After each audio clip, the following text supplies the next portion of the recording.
Awasthi, and today I am giving you the explanation of physics light chapter. So here is our explanation. Please subscribe, like, share and comment me the subjects I have given you in the description.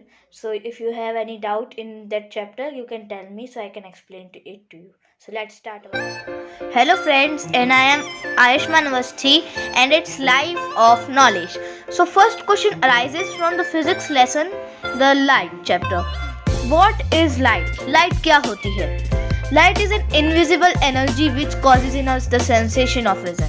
Like it ऐसी ऊर्जा है जो हम देख नहीं सकते हैं, लेकिन वो हमें महसूस करवाती है कि हाँ हम उस चीज को देख रहे हैं, हम उस ऑब्जेक्ट को देख रहे हैं जिस पे वो लाइट पड़ रही है. The bulb gives out an invisible energy called light. Bulb भी ये इनविजिबल एनर्जी निकालता है जिसे लाइट कहते हैं, प्रोड्यूस करता है. When this energy falls on the objects in the room, it bounces off from the surface of the object and then this energy enters our eyes. The eyes sense it and send a message to our brain. जब भी ये light किसी भी room में पड़ती है और जो उसमें रूम में सामान रखे रहते हैं उसमें पड़ती है, तो वो बाउंस करती है और हमारी आंखों में जाती है, जिससे हमारी आंखें एक मैसेज भेजती है हमारे ब्रेन में कि हम उस ऑब्जेक्ट को देख पा रहे हैं. तो तभी वो लाइट उस चीज को दिखाने में एक आंख हमारा एक एड है जिससे हम उस चीज को देख सकते हैं. Eyes are only an aid in seeing the objects around us. ये मैंने बता दिया कि वो सिर्फ एक मदद करने वाला हिस्सा है जो हमें देखने में मदद करवाता है, ब्रेन को मैसेज सेंड करता है कि हम देख रहे हैं करके. Why do we say that light is invisible? हम ऐसा क्यों कहते हैं कि लाइट इनविजिबल होती है? When the light energy falls on the objects, we really do not see it. जब भी लाइट एनर्जी किसी ऑब्जेक्ट में पड़ती है, हम नहीं देख सकते हैं उसे. When the energy bounces off from the surface of objects and enters in our eyes, the sensation produced by this energy helps us our brain to see. जब भी ये लाइट एनर्जी किसी भी ऑब्जेक्ट पे पड़ती है तो वो बाउंस करके हमारे आंखों में जाती है और हमारा सिर्फ एक ब्रेन ही होता है जो समझता है कि हाँ हम उसे देख रहे हैं, और ये उस सेंसेशन प्रोड्यूस के कारण होता है जो लाइट से होता है, वरना फिर हम लाइट को देख ही नहीं पाएंगे, मतलब ऑब्जेक्ट्स को देख ही नहीं पाएंगे. अगर हम सिर्फ तभी ऑब्जेक्ट्स को देख पाते हैं, we can see objects around us when there is light. हम उस ऑब्जेक्ट को तभी देख पाएंगे जब उसमें लाइट पड़ेगी, वरना फिर हम उस ऑब्जेक्ट को नहीं देख पाएंगे. हम अंधेरे में उस ऑब्जेक्ट को बिल्कुल नहीं देख पाएंगे. While nothing is seen in the dark. Speed of light, light की गति, तेजी. Light travels eight a very fast speed. Light सबसे तेज चलती है, लाइट ट्रेवल करती है सबसे तेज, सबको पता होगा. Its speed is 3 × 10 power 8 metres per second. इसकी speed 3 × 10 power 8 metres per second की होती है. इसका मतलब it means the speed of the light is 30 crore metre per second. 30 crore metre per second की इसकी स्पीड है. अगर ये 30 × 10 पावर 8 करेंगे तो, या फिर 3 लाख किलोमीटर पर सेकेंड. 3 लाख किलोमीटर पर सेकेंड या फिर. तो बढ़ते हैं नेक्स्ट स्लाइड की ओर. Insects like glowworm and fireflies emit their light in their darkness. Insects like glowworm, कीड़े जैसे कि ग्लोवर्म और फायरफ्लाइज, आपने देखा ही होगा कई सारे शोज में या फिर रियल लाइफ में भी कि ऐसे कीड़े आते हैं जो रात में चमकने लगते हैं. There are certain kinds of fish which emit light. ऐसे कई सारे फिश होते हैं जो लाइट को प्रोड्यूस करते हैं. The light received from them is very faint and we cannot see much just by their light. उनकी जो लाइट जो प्रोड्यूस करते हैं वो एकदम धुंधली होती है, बहुत कम होती है, जिससे हम उसे देख नहीं पाते हैं. तो फिर इसके बाद the process by which light is given out by living beings is called bioluminescence. Bioluminescence क्या है?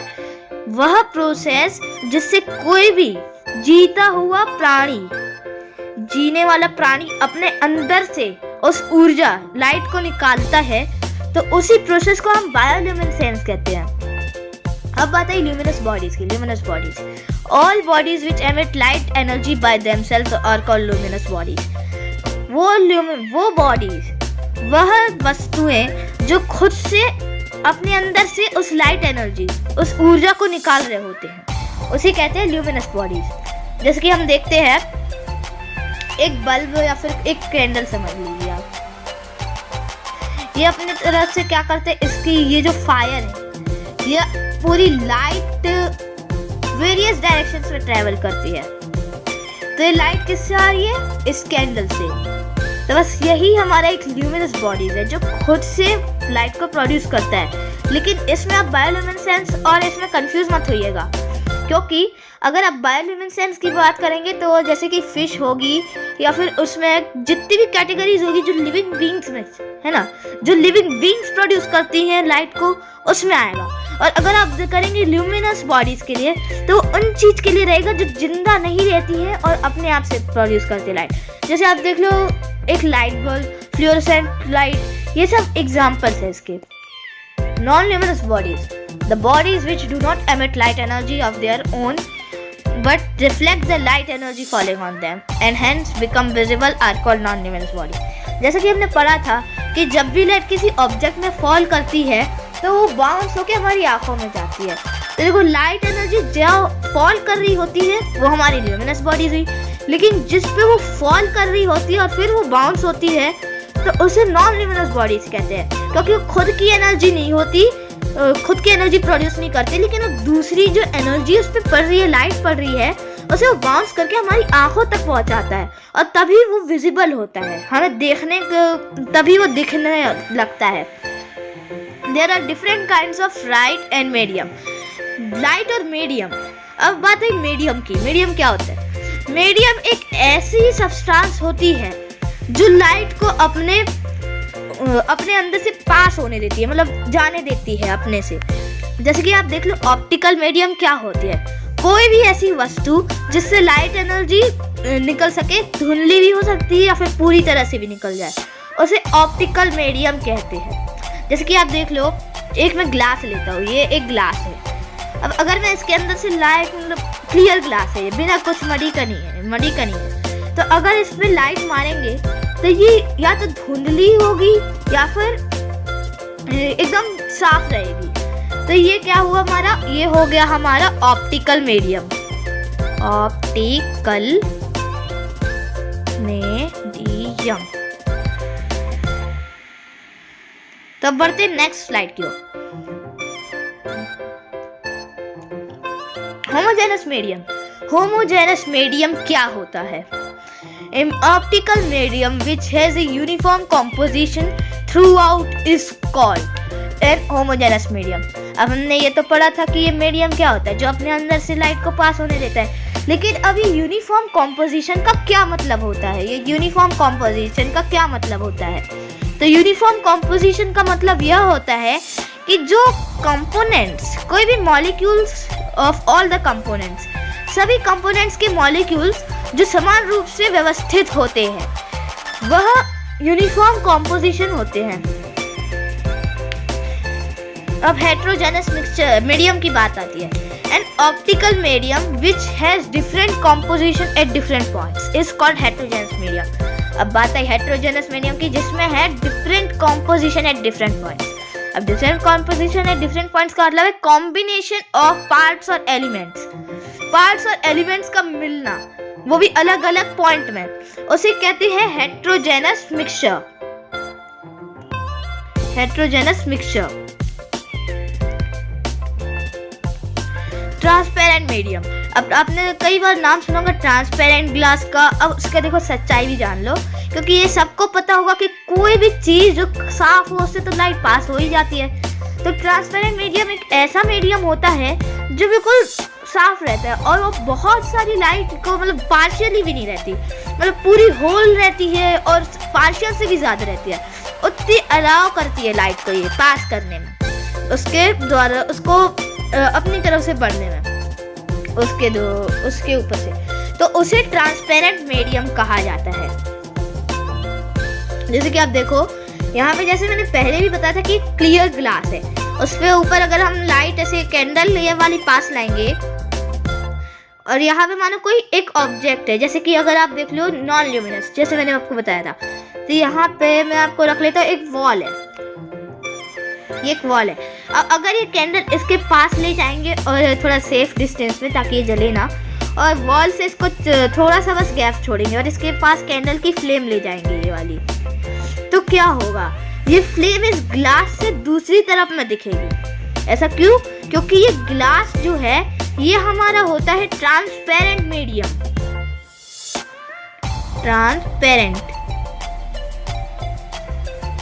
ट्रांसपेरेंट है, सबको पता होगा।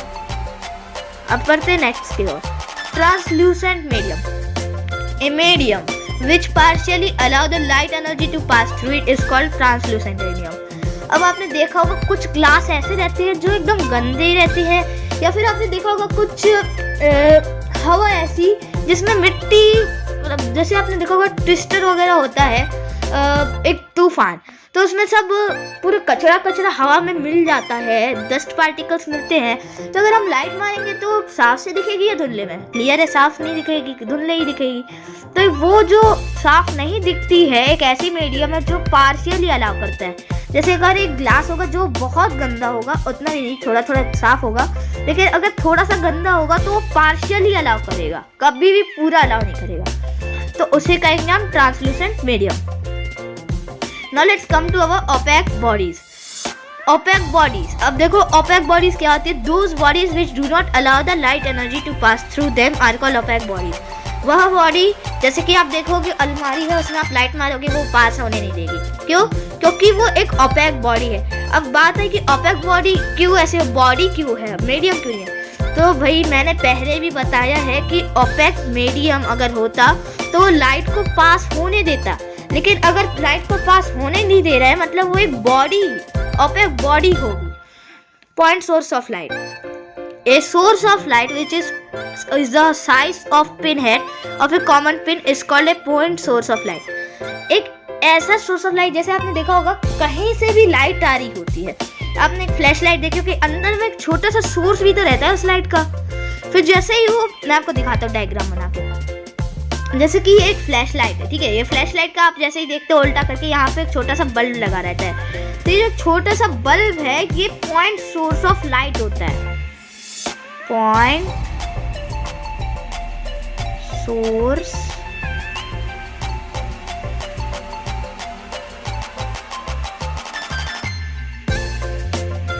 सोर्स ये होता है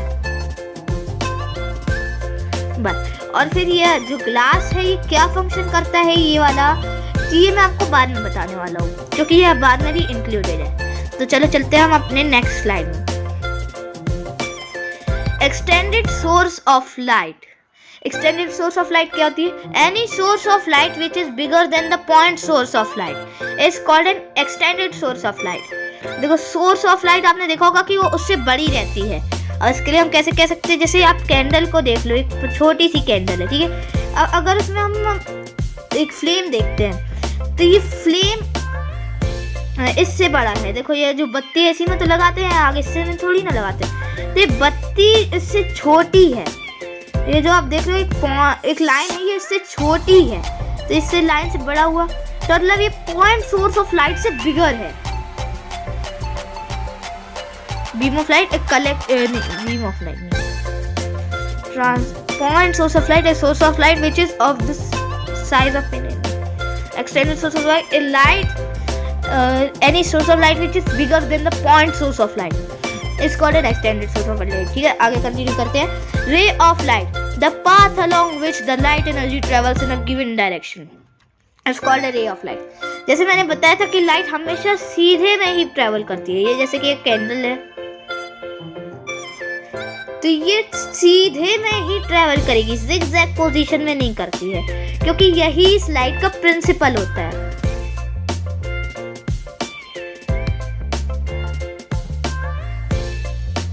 तो ये लाइट आपको भी पता होगा कि ये स्ट्रेट में ही ट्रेवल करती है, हमेशा से आती है। तो ये जो इसका एक रे है, ठीक है, अब ये रे क्या होता है, क्योंकि एक सिंगल लाइन होती है इसकी जैसे सीधे जा रही है, तो ये रे होता है जिसका एक डिजायर्ड डायरेक्शन है। जैसे ये सीधी जाएगी और दूसरी रे इस तरफ जाएगी, ये इस तरफ जाएगी, ये पूरा ऐसे करते करते सब जगह फैल जाती है, वो भी स्ट्रेट लाइन से। तो ये होती है ray of light.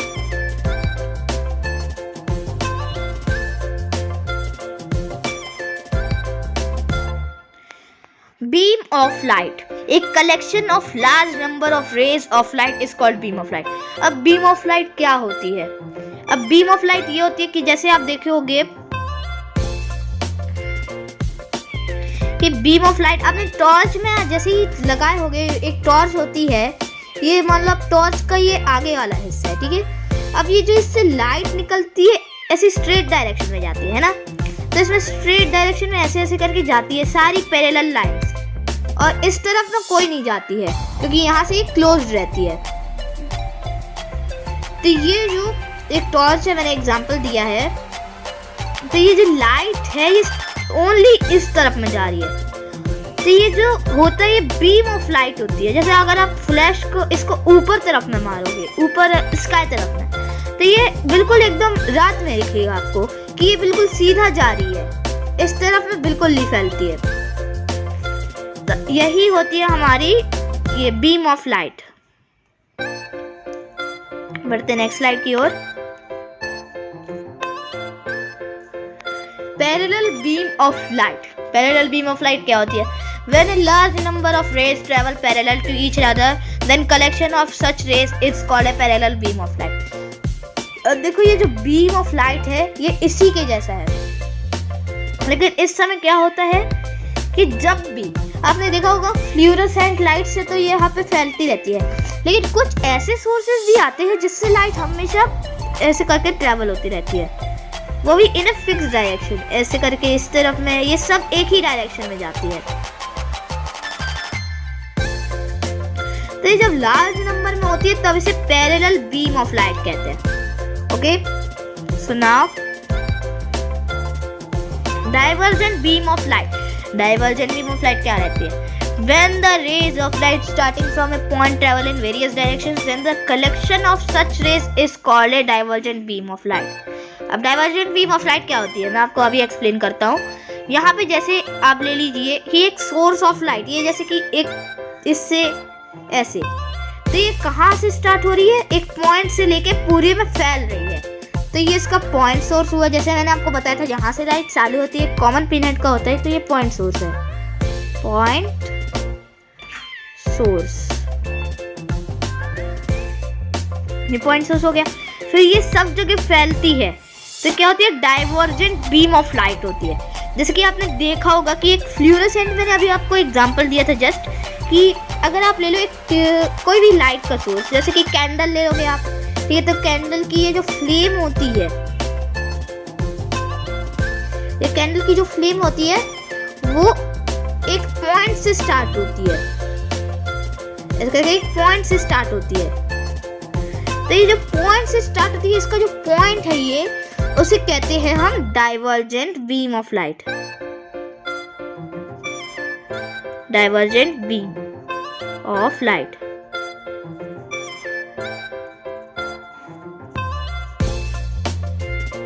Divergent beam of light हो गया।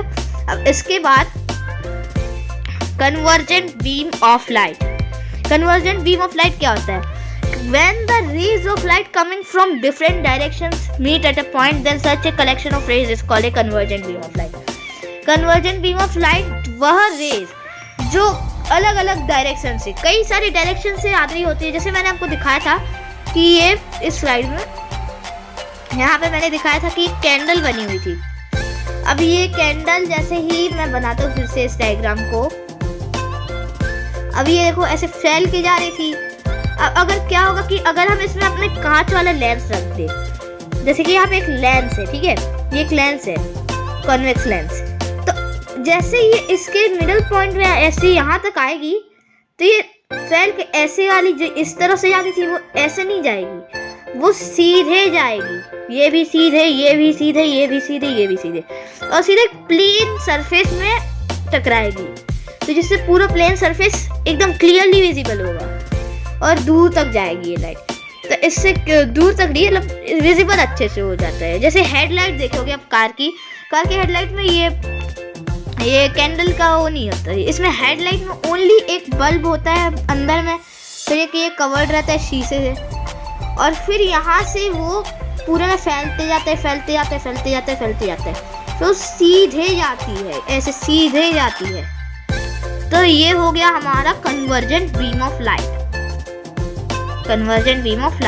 तो ये तीनों भी हो गए। अब हम कंटिन्यू करते आगे में।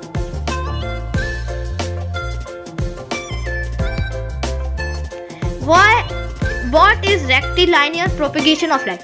Rectilinear propagation of light क्या होती है? The property of light traveling in a straight line is called the rectilinear propagation of light. देखो प्रॉपर्टी एक मतलब ये चेंज नहीं हो सकता है कि लाइट हमेशा स्ट्रेट लाइन में होगी, यही होता है, कभी जिगजैग में नहीं होगी।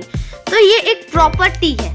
तो ये light travelling in a straight line की जो प्रॉपर्टी है उसे रेक्टिलाइनियर प्रोपेगेशन ऑफ लाइट कहते हैं। ठीक है, अब पिन होल कैमरा क्या होता है? देखो पिन होल कैमरा एक आप भी जानते होंगे, अगर नहीं जानते हो तो मैं अभी यहाँ पे ड्रॉ करके दिखाता हूँ। यहाँ पे एक कैंडल है और फिर इसका ये वाला पॉइंट और एक मिडल पॉइंट ये मीट कर रहा है एक जगह पे, और यहाँ से फिर एक बक्सा चालू होता है। एक मतलब बक्सा है जो अंदर से और बाहर से दोनों तरफ से ब्लैक पेंट किया जाता है। अब मान लो ये ए है, ए और ये बी और ये एच है। तो ये ए एच से होते हुए यहाँ तक आता है और ये बी एच से होते यहाँ तक आता है, और ये B1 मान लो, ये A1 मान लो, यहाँ वाला पॉइंट कॉर्नर्स पे।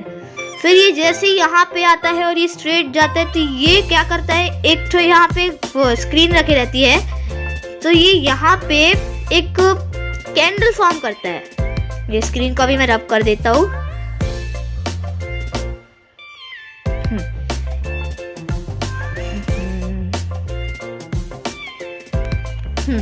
तो जैसे ही ये स्क्रीन के अंदर घुसता है तो इसकी इमेज इन्वर्टेड बनती है। अब देखो इसी चीज से स्टेशनरी ऑब्जेक्ट, जैसे कि ये है स्टेशनरी ऑब्जेक्ट, कोई भी ऑब्जेक्ट ले लो आप, ठीक है, तो ये इसी तरीके से पुराने जमाने में इसकी फोटोग्राफ ली जाती थी इस पिनहोल कैमरा से। तो ये यहाँ तक रीच करता है और ये यहाँ तक रीच करता है। ये पूरा पिनहोल कैमरा इससे बना हुआ था जिससे अपन पिक्चर्स टेक कर सके, और बाकी रिकॉर्डिंग जो भी अपन फिल्म्स बनाते हैं उसके लिए अलग से होती थी, टेप से होती थी। अब आगे का देखना, पिनहोल कैमरा के बाद it is the earliest camera to be made. Pinhole camera सबसे पुराना कैमरा था जो बना हुआ था। It is a very simple device. ये बहुत सिंपल होता था, सब जानते होंगे, क्योंकि मैंने अभी आपको दिखाया कि ये इसको सिर्फ एक ऑब्जेक्ट के सामने रखना होता है, फिर उसके लाइट है जो और पूरा ऑब्जेक्ट है उसकी एक इन्वर्टेड इमेज बना लेता था अंदर ही अंदर में स्क्रीन के सामने, which at one time was used to take photographs of stationary objects. Stationary object मतलब कोई भी ऑब्जेक्ट मैंने बताया था, जैसे अगर आप देख लो कि ये पेन है, उसकी कोई भी ऑब्जेक्ट, ठीक है, जो ल्यूमिनस ना हो है तो उसकी फोटोज टेकन है। मतलब ऐसा कंपलसरी नहीं है कि ल्यूमिनस नहीं होना चाहिए, हो भी सकता है और नहीं भी होगा, तो दोनों कैटेगरीज में। तो उन सब की फोटोज निकालने के लिए पिनहोल कैमरा यूज किया जाता था। पिनहोल कैमरा यूज किया जाता था। It is a direct consequence of the rectilinear propagation of light. ये एक डायरेक्ट है, एक तो डायरेक्ट बना हुआ था जो शो करता है, हमें दिखाता है कि ये रेक्टिलाइनियर प्रोपेगेशन जो प्रिंसिपल है, मैंने आपको बताया था लाइट का, कि लाइट हमेशा सीधे में चलती है, ओनली स्ट्रेट लाइन में चलती है, तो उसी को कहते हैं रेक्टिलाइनियर प्रोपेगेशन ऑफ लाइट। तो ये उसी मेथड से बना हुआ है। प्रिंसिपल ऑफ पिनहोल कैमरा, जो प्रिंसिपल पिनहोल कैमरा का होता है वो भी लाइट से ही बेस्ड रहता है, क्योंकि अगर ये लाइट ट्रेवल से स्ट्रेट लाइन नहीं रहेगा तो ये पिनहोल कैमरा भी काम नहीं करता। उसके बाद आता है व्हाट इज शैडो। शैडो क्या होती है? अब देखो नया टॉपिक है शैडो। अब इस शैडो के बारे में जान लो। शैडो क्या होती है? एक डार्क पैच क्या होता है? एक धब्बा ही मान लो काला कलर का। जैसे यहाँ पे आप देख लो एक कैंडल, मैं हमेशा कैंडल लेता हूँ क्योंकि कैंडल आसान रहती है मेरे लिए, और ये पावर पॉइंट्स बना रहा हूँ। हाँ, तो ये कैंडल है। तो कैंडल के बाद में यहाँ पे अगर हम रख दें एक नॉन ल्यूमिनस ऑब्जेक्ट, जैसे कि एक नोटबुक रख देते हैं, ओके, यहाँ पे ये पड़ती है, ये देखो ऐसे पास नहीं हो पाती है और बाकी जो लाइट है निकल जाती है। ठीक है, तो यहाँ से जैसे ही वो होते तो ये एक सीधे में यहाँ पे एक धब्बा बन जाता है, काले रंग में पूरा धब्बा बनता है, पूरा धब्बा बन जाता है, यहाँ पे काले रंग का हो जाता है ये।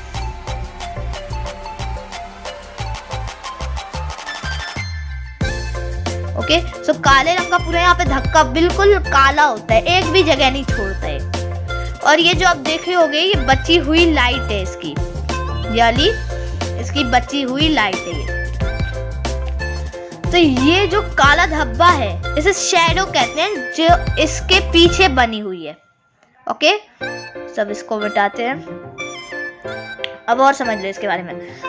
देखो शैडो क्या होती है। ठीक है, शैडो तभी पॉसिबल होगी जब हमें एक ओपेक बॉडी लगेगा, एक पॉइंट सोर्स ऑफ लाइट लगेगा और एक स्क्रीन रहेगी। स्क्रीन यानी कि पीछे का बैकग्राउंड, जैसे आप देखते हो कि दीवार है या फिर कोई भी ऐसा चीज जो नॉन लिमिनस ही हो जिसपे हम उस ऑब्जेक्ट को रख सकें, मतलब उसके पीछे उसके आगे रख सकें, तो फिर जो शैडो होगी उस पर कैस्ट हो सके, वरना शैडो होगी ही नहीं, ओनली ऑब्जेक्ट पे वो लाइट पड़ती रहेगा। तो उसके बाद अब देखो shadow depends, the sharpness of shadow depends on the size and distance of the light source. जो शैडो की शार्पनेस है वो साइज उसके उसके साइज और डिस्टेंस, उसकी दूरी और उसका बड़ा, जितना बड़ा या फिर छोटा होता है वो उस पर डिपेंड करता है लाइट सोर्स के। तो बस इसी से उसकी, अगर आप दूर ले जाओगे तो फिर वो धुंधला धुंधला और शैडो भी अलग बनती है। अगर आप दूसरे डायरेक्शन में ले जाओगे तो शैडो थोड़ी सी लंबी बनेगी। ठीक है, तो अब देखो शैडो कितने टाइप्स के। शैडो हमेशा याद रखना 2 टाइप्स की होती है। ठीक है, shadow is always 2 types, that is umbra and penumbra. Umbra, a region of totally darkness is called umbra. No ray of light enters in this region. अब मैं आपको एक डायग्राम बना के दिखाता हूँ, जैसे कि यहाँ पे मैंने एक छोटा सा एप्पल रखा या फिर ऑरेंज ही मान लो, तो फिर ये लाइट उस पे पड़ती है। ठीक है, तो अब देखो क्या होता है कि यहाँ से ये रुक जाती है, ये हो जाती है अपनी क्या, ये हो जाती है अम्ब्रा, हो गई अम्ब्रा, हमारी अम्ब्रा। ये पूरी डार्कनेस से भरी रहती है, मैं उतना नहीं कर पा रहा हूँ। फिर जो मैंने आपको बताया था कि जो बाकी की लाइट जा रही है ये इस अम्ब्रा को सराउंड कर रही है, यहाँ पे ये अम्ब्रा का सराउंड कर रही है, ये वाली सराउंड कर रही है यहाँ पे ये। ओके, सो ये हो गई हमारी पेनम्ब्रा। पेनम्ब्रा पार्शियल डार्कनेस वाली, दिखाता हूँ। Penumbra, a region with partial darkness which surrounds the umbra. umbra को घेरे में रखती है। partial darkness धुंधला होता है, कम वो blackness होते हैं, कम dark होता है। Formation of shadow when extended source of light is smaller than the object opaque body. अगर extended source of light small होगी opaque body से, जैसे कि ये एक source of light, ठीक है, इतनी सी, और opaque body इसका इतना है, जैसे क्या होगा, इतना ये हो जाएगा, इतना ही जाएगा, फिर यहाँ से लेके यहाँ तक इतना, यहाँ तक इतना, और यहाँ से लेके पूरा वो रहेगा अपना अम्ब्रा। ठीक है, ये हो गया अम्ब्रा, अम्ब्रा, और ये पेनम्ब्रा।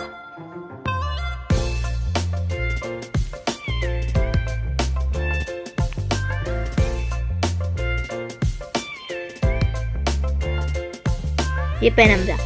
अब इसमें क्या होगा कि देखो ये पेनम्ब्रा हमारा छोटा हो जाता है, साइज में छोटा हो जाता है अगर ये पॉइंट सोर्स ऑफ लाइट हमारा छोटा रहता है। ठीक है, पेनम्ब्रा शॉर्ट। उसके बाद अम्ब्रा की बात आती है, तो अम्ब्रा देखो आप खूब देख रहे हो कि कितना बड़ा है। तो जब पॉइंट सोर्स ऑफ लाइट छोटा होता है तो अम्ब्रा बिगर होता है, और जो पेनम्ब्रा है वो छोटा होता है और अम्ब्रा बड़ा होता है। Formation of shadow when the extended source of light is bigger than the opaque body. सब लोग देख लो,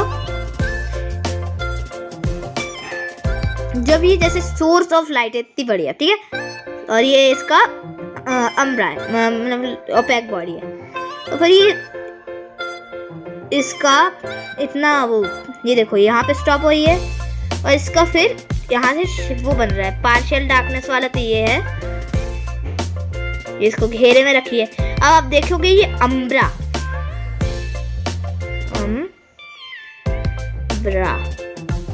ये इससे बहुत छोटा है, अगर कंपेयर किया जाए इससे, तो ये हमारा पेनम्ब्रा है, पेनम्ब्रा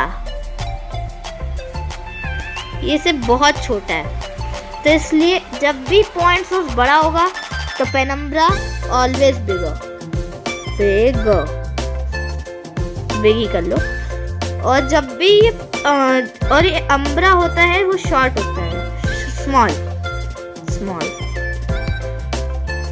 क्लियर है? ठीक है, अब हम आते हैं why the birds flying high in the sky do not catch there shadows. अब बात आती है कि अगर पूरी जो भी ऑब्जेक्ट्स होती है वो शैडो कैस्ट करती तो ये बर्ड क्यों नहीं कर सकती?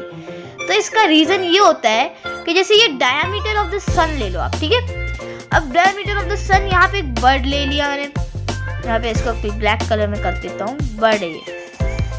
अब यहाँ पे जो इसका डायमीटर है सन का, मैं इसको येलो कलर से करता हूँ, तो डायमीटर ऑफ द सन कुछ इस तरह से आते हैं, इस तरह यहाँ तक से, और ये यहाँ से लिए, और फिर ये यहाँ से भी निकलता है और ये यहाँ से भी निकलता है, ठीक है, तो पूरे इतने घेरे में उसका डायमीटर है, पूरा सन की रेज है।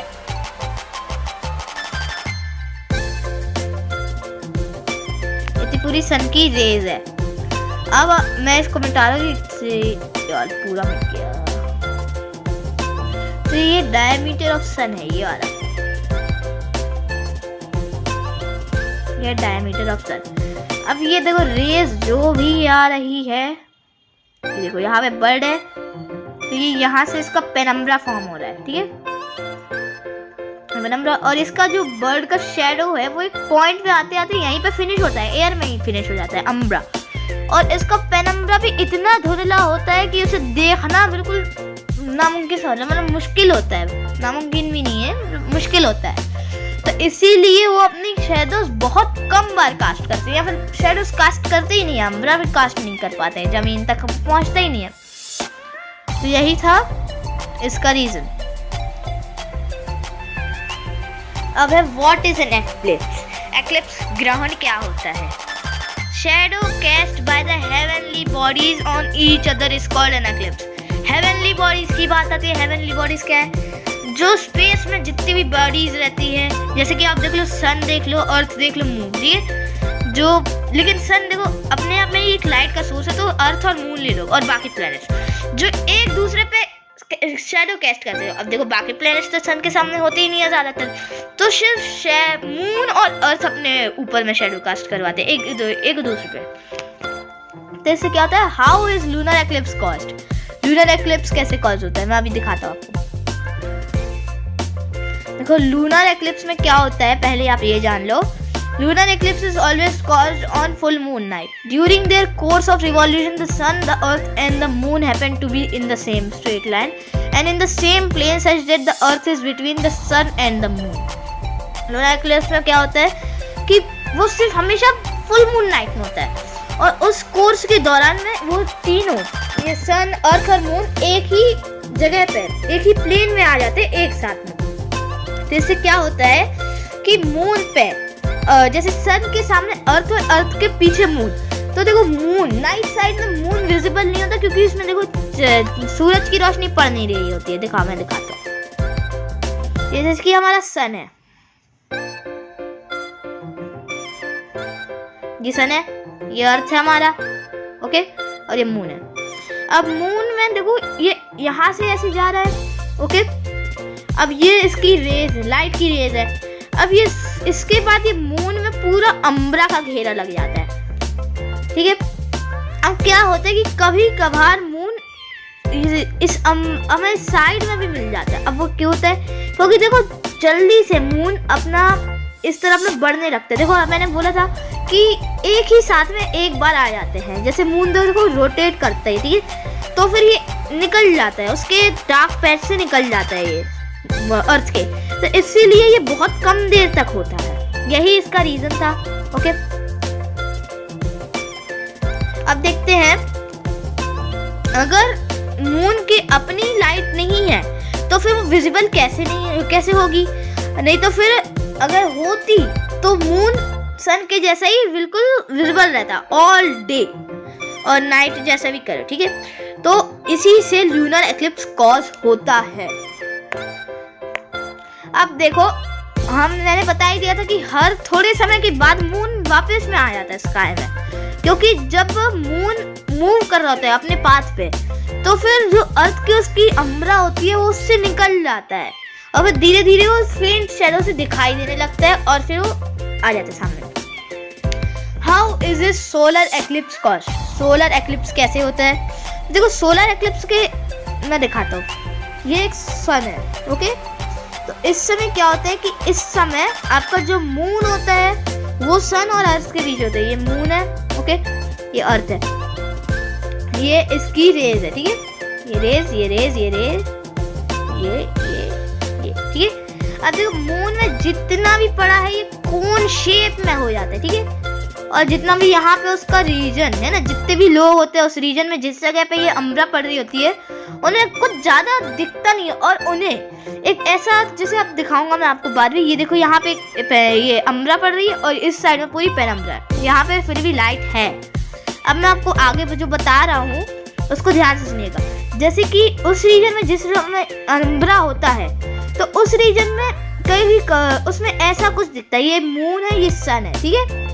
तो ये मून सन के बीच में होता है और एक पतली सी रिंग दिखती है हमें, जिसे हम डायमंड रिंग भी कह सकते हैं, कोरोना कहते हैं यूजुअली।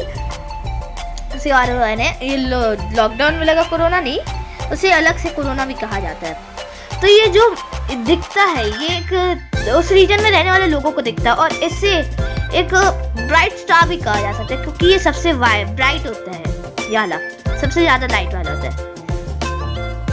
तो इसे हमें ऐसे तुरंत नहीं देखना चाहिए। दिखाता हूँ मैं कहाँ पे आपको मिल जाए। How is it solar eclipse cause? ये हमने कर लिया था, ठीक है। अब इसके बाद हमारा आता है प्रिकॉशंस इन व्यूइंग सोलर एक्लिप्स। ध्यान से सुनना, क्या होता है इसमें मैं आपको सब बताऊंगा इस बार, लेकिन डायग्राम्स में नहीं बताने वाला, क्योंकि ये वाला ओरली में आपको यूजुअली एक्सप्लेन कर सकता हूँ बड़ी आसानी से। तो देखो, प्रिकॉशंस क्या होते हैं? सोलर एक्लिप्स को कभी भी डायरेक्टली नहीं देखना चाहिए, क्योंकि सोलर एक्लिप्स के होते दौरान में अर्थ को बहुत ज्यादा अमाउंट की अल्ट्रावायलेट रेडिएशन मतलब कि एक ऐसी रेडिएशन होती है जो हमारे आंखों को, अगर आंखों में कुछ बॉल से रहती है उसे वो डैमेज कर सकते हैं और हम देखना बंद हो जाएगा हमारे लिए। और हमारा धुंधला, जैसे अंधे लोग रहते हैं वैसे ही हमारा भी हो सकता है, हमारी देखने की शक्ति चली जाएगी। अगर आपको फिर भी सोलर एक्लिप्स को देखना भी है तो उसके लिए आपको क्या करना होगा, एक प्लेन ग्लास लेना होगा और उसे कैंडल फ्लेम में आपको रखना होगा, जिससे उसकी दोनों तरफ से एक थिक लेयर हो जाए। तो इससे क्या होता है कि जो भी हार्मफुल रेडिएशन होती है ना, वो उसे मार देता है, मतलब रोक देता है, और फिर आप उसे आसानी से ऑब्जर्व कर लेकिन इसे फिर भी ट्राई मत कीजिएगा, क्योंकि ये बड़े को मतलब किसी को नहीं करना चाहिए। क्योंकि ये आपको देखो, अगर ये नहीं भी होता है ढंग से तो ये फेलर भी होगा और साथ साथ आपकी आई साइड भी चली जाएगी, और अगर ढंग से नहीं हुआ तो इसलिए। तो यही थी आज की हमारी video. Please subscribe, like and share and click the bell button to get notified of my new video, and comment the chapters you want to be explained by checking the list of subjects in the description. Bye bye. It's Life of Knowledge.